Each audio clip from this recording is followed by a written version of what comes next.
There are villages forgotten yila time. And there are villages cursed yila their own past. The village of Magilu appears. Roofs leaking. People cleaning up after the storm. Slow motion of rainwater seeping through cracks in the roof. A little girl holding a rag doll, standing next to the ruins. After 3 consecutive storms, Magilu was left with nothing but wet soil, dead crops, and hope as thin as kitchen smoke. Until one day, 2 trucks appeared from the mist. Shot of white, unmarked trucks rolling into the village. People rushing out. Relief supplies being thrown down. Everyone cheering. But no one knows who sent them. The gifts do not come from the era, but from the shadows always wanting to be invited in. An old woman watches from a balcony, Senora Victoria, her eyes are sharp. When the people laughed, she only smiled half-heartedly. Leon, a young man, raced among old trees and ancient stories. He did not know he carried within him a blood that was never allowed to exist in this world.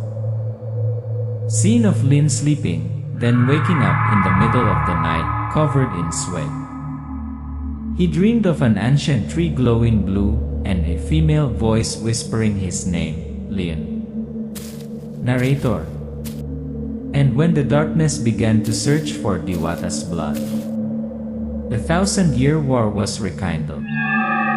The title appeared, Anak ng Diwata, Year of Light.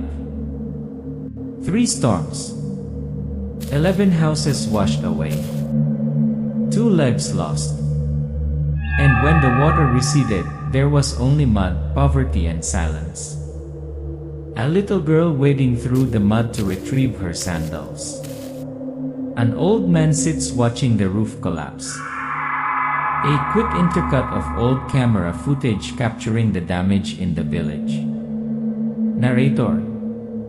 Magilu village used to be a peaceful place. But the peace did not last long when people began to forget what their ancestors had warned them about. Scene change. A white truck without a license plate appears in the fog. People are surprised, then rush out. Narrator. No one knows who sent those 2 trucks of relief supplies. No one asks. Because when hunger knocks on the door, suspicion is often pushed to the back burner. The camera pans to the boxes that are thrown down. Inside are food, clean water, flashlights, all new, neat, but no words, no logos. Narrator. They call it Angel's Grace. But sometimes what falls from the air doesn't come from heaven. Introducing the main character, Leon. The scene changes to Leon, a young man in his 20s, helping his grandfather fix the roof. His hands are covered in mud but his eyes are still bright. Leon. Grandpa, if I had magic, I would have rebuilt your house a long time ago. Grandpa, Mang Almario, smiles slightly, his eyes full of experience. If you have magic, you have to know how to use it at the right time. There is something more dangerous than a storm, human greed. Lin puts his hand on the ground, accidentally touching an old moss-covered tree branch. Suddenly, his eyes twitch slightly. The background music slows down. Narrator. Just for a moment. But the moment he touched that branch, Lin felt something move inside his chest. As if the earth was breathing. Senora Victoria appears. Scene change. On the balcony of a large villa in the middle of the village, a woman in a black dress stands silently, Senora Victoria. Her eyes look down at the crowd receiving relief goods. Narrator. Senora Victoria, the richest, most powerful and mysterious woman in the village. Every time there is trouble in the village, she appears. And every time, someone disappears without a word. She steps down, smiles slightly at the villagers, and signals her henchmen to write down the names of each recipient. Victoria, gentle but cold. Only those whose names are in the book can receive them. Those who don't know how to behave wait for the next turn. Narrator. Help with conditions. Kindness selective. And behind those eyes are shadows that no one dares to name. The first seed of doubt. The villagers begin to gossip. Some question the origin of the goods. A few mildly objectors are taken elsewhere. Villager A whispers, doesn't anyone know who sent these? Villager B, shut up. Maybe it's a blessing from above. When blessings come, accept them. Too much talk only brings disaster. Lin stands still, looking out into the deep forest. The mossy branch in his hand begins to change color, gradually turning blue. Lin doesn't know what he's awakened. But the tree has recognized the blood in him. A blood that even demons see. The music increases. The image shifts to the forest. Shadows move quickly between the trees. A distant screech, someone is watching Lin. The first gift has been given. But the depth is about to begin. Narrator, low voice. Not all roads lead home. There are roads called Yule blood, and only open when the worthy have come near. Camera slowly pans through each branch of the ancient tree. Strange rustling sounds. Distant whispers echo. Lin whispers. Grandpa, I feel like someone is watching me from all over. Almario, not turning around. Because that's true.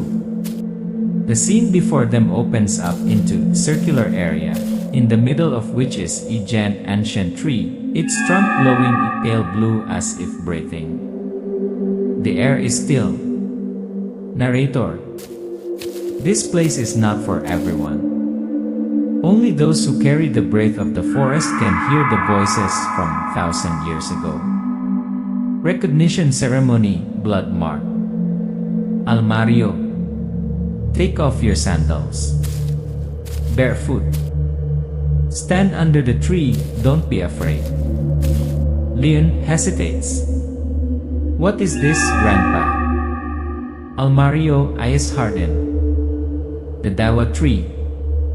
The one who will speak to you if you really are who I think you are. Leon hesitates for a few seconds, then takes off his sandals. The sound of his heartbeat quickens. The camera pans from his feet touching the ground to his face. The tree glows brighter. The wind suddenly stops blowing. The space is eerily quiet. Narrator. And then that voice rang out. Not from the mouth but from the very blood. DIWATA spirit appears. The screen fades to a scene of Lin standing alone in dim space, the wind swirling gently around him. You finally heard me. Lin turns around. Who is it? Who are you? Where is this? Female voice. I am Marahai, spirit of the forest and your grandmother. A glowing figure, long hair fluttering in the wind, a hazy face appears before Lin. Narrator. Lin, the child of man and God, has never known that the blood flowing within him is not only human but the source of the blood that has been hunted for centuries. DIWATA Marahai. Your mother, Luina, is my daughter. Murdered Gila de Bangkilan for daring to love a human. They thought they had wiped out the sacred bloodline, but they were wrong. Leon, eyes brimming with tears. Mother, your mother is Diwata. Diwata Marahay nods. And you are the only one who can end the curse. Awakening the power, reviving the mission. Leon wakes up, sweating profusely. Almario helps him up. The Diwa is still glowing, but this time the light is coming from Leon's hand. Almario stunned.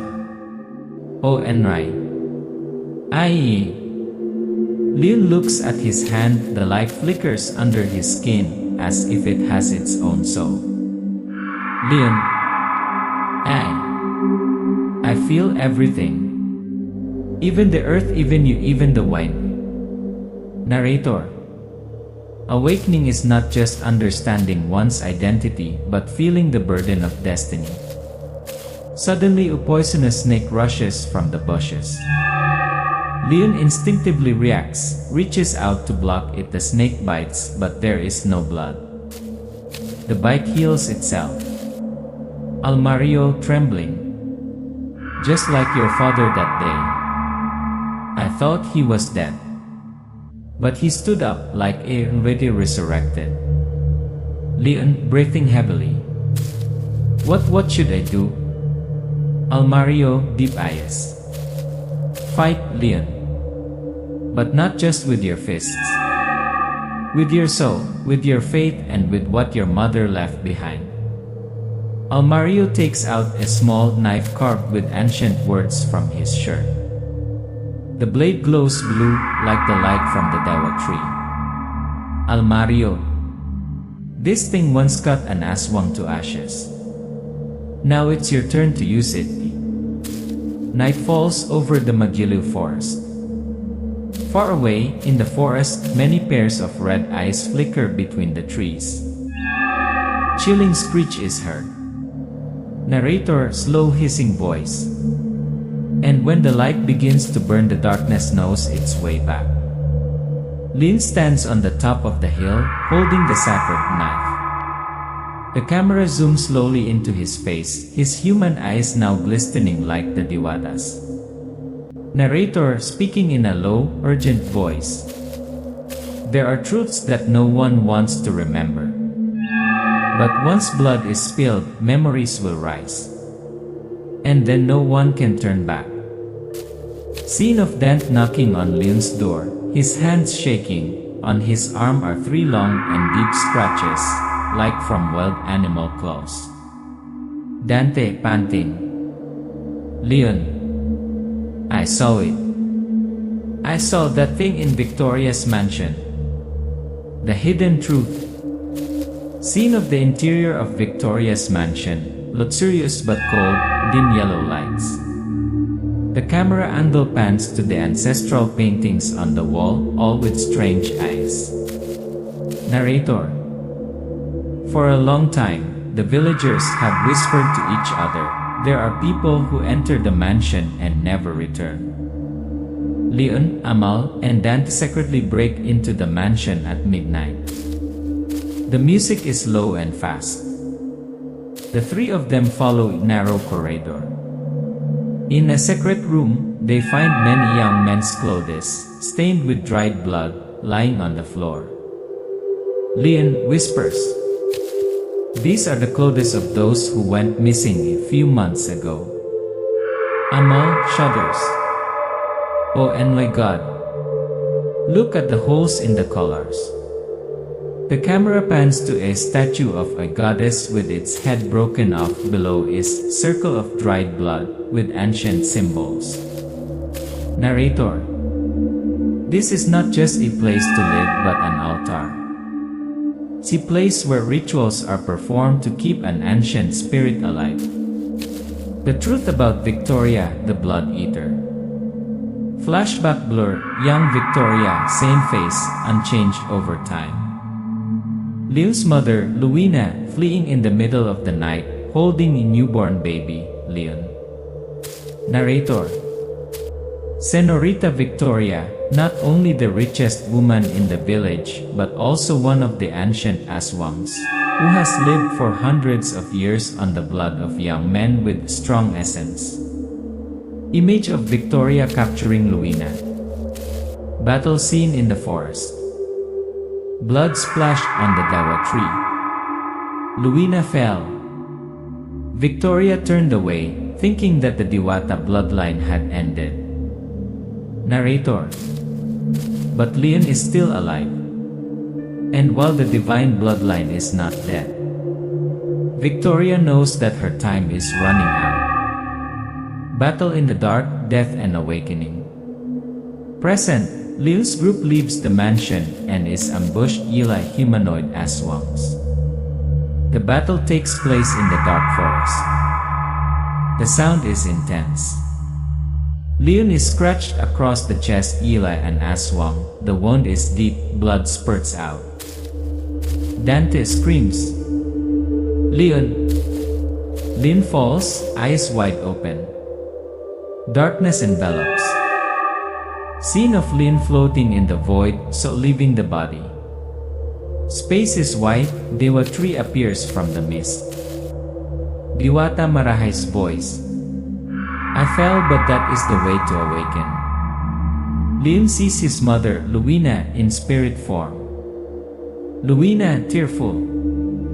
Mother's blood is the blood of 1,000 years. But I am the one who will end all tragedies. Narrator. In that light, Leon not only recovered but became what Victoria herself feared, a Diwata with human power. The awakened ones looked. Leon opened his eyes. The wound was gone. His entire body emitted a faint light. His hand gripped the sacred knife. The Aswangs backed away in fear. Amal, surprised.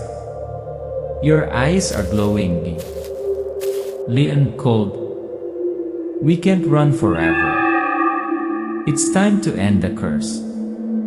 Leon stood in the middle of the forest. The Dewa tree behind him glowed. The Aswangs growled in the distance. But this time, they knew, the one they once thought was prey had become the successor to the light. Narrator decisive. The battle has begun. But what's more terrifying is that it's no longer taking place in the dark.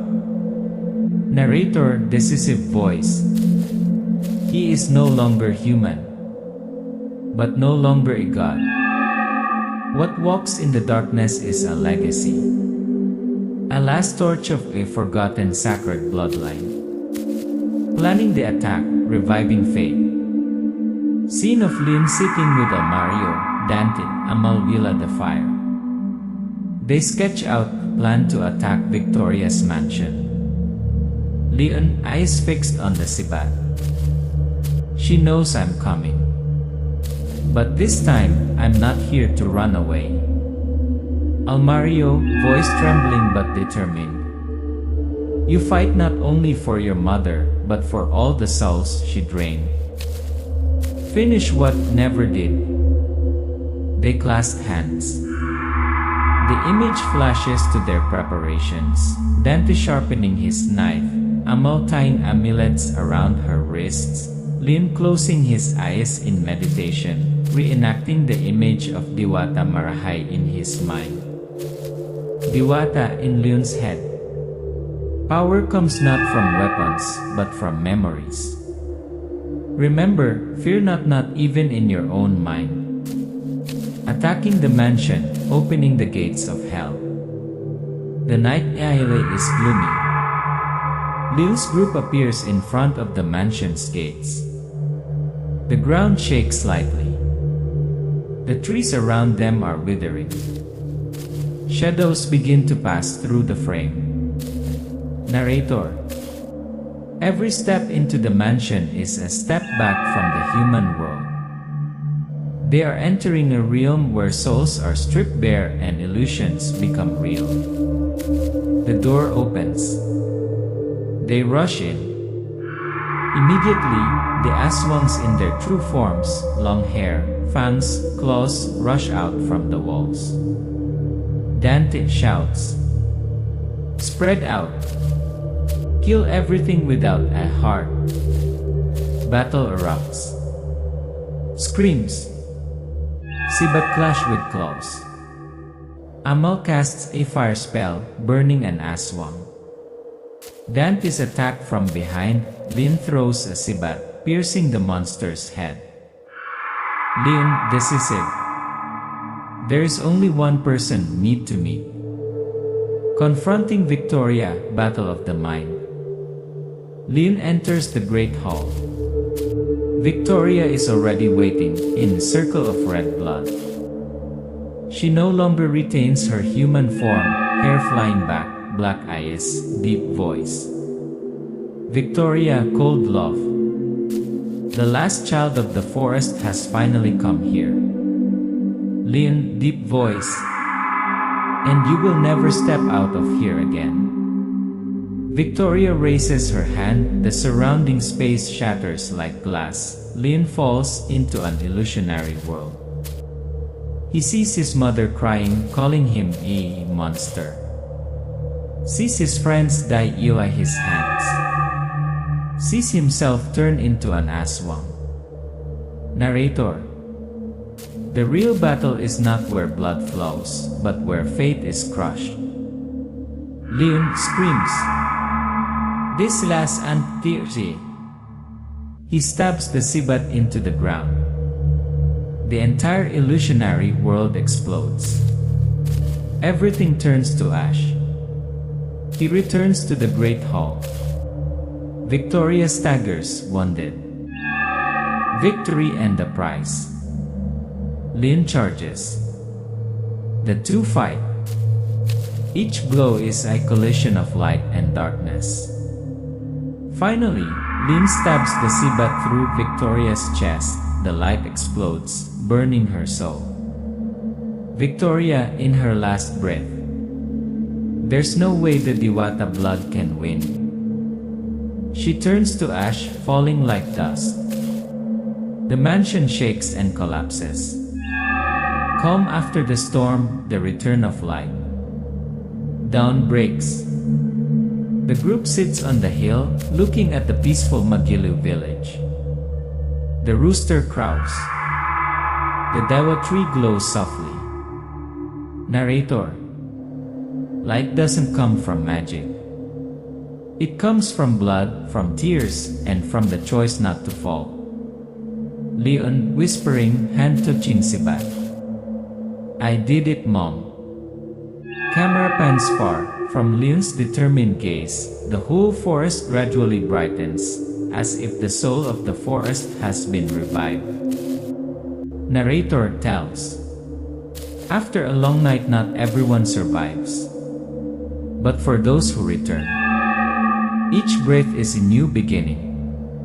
Leon walks through the village road. People stop and look. Some old men clasp their hands and bow.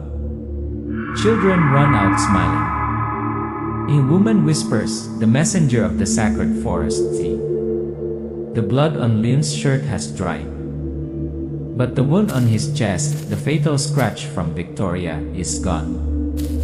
Not even a scar. Only intact skin and deeper eyes than before. Narrator. They say only those who are forgiven Yila the forest can step out of the darkness and still be themselves. The sealing knife, Almario's last secret. In the old wooden house. Leon sits on the porch. Almario leans on his cane and walks out, holding an old cloth bag in his hand. Almario sighs softly. This thing. I swore I would never give it to anyone. But you are the last one worthy. He opens the cloth. Inside is a rusty knife, the blade engraved with ancient characters. The handle is short, jet black, cold even in the sun. Almario. This knife does not kill but imprisons. It was used to seal the first leader of Bangkilan, the demon who sowed darkness throughout this land. He is not dead. He is just sleeping. Leon, shaking hands, looking at the knife. And now they are trying to wake him up. Almario nods, eyes dark. The victory just now was just a bell. And that ringing has awakened things that I have only heard in legends. Warning from the Dawa tree, the door has not closed. Night falls. Lin goes out into the forest alone. The Dawa tree is still there, huge, silent. But this time, the blue light is not gentle but intense, flashing in waves like an angry heartbeat. Narrator. The tree does not speak but always looks. The tree does not see right but knows fear. Lin approaches. Places his hand on the trunk. The wind picks up suddenly. Leaves flutter. A whisper, not the Diwata Marahay, but the chorus of many spirits, comes from within the rotten wood. Multi-layered, urgent, mysterious whisper. They are coming back. And this time not alone. Camera pans quickly. The tree glows fiercely and then goes out. The eye turns pitch black. In the distance, in the darkness, a pair of red eyes flash in the middle of the forest. Leon, eyes closed, clutching his dagger. Then let's see this time, I'll finish you all off. The legend that never sleeps. The next morning, Leon stands on the hilltop, overlooking the village of Magilu. Beside him are Dante, Amal, and a few other survivors. They are forging knives, weaving charms, training each other. The people are no longer victims but warriors. Narrator. No one chooses to be born into the light or the dark. But we can choose which side to stand on when night falls. Lin stabs the ancient knife into the dirt. Then turns away, striding down the hill. Behind him is the dim blue light of the forest, and the eye is filled with dark clouds rolling in. Narrator, voice decisive. The legend never sleeps. It is just waiting for the right person to write the final chapter.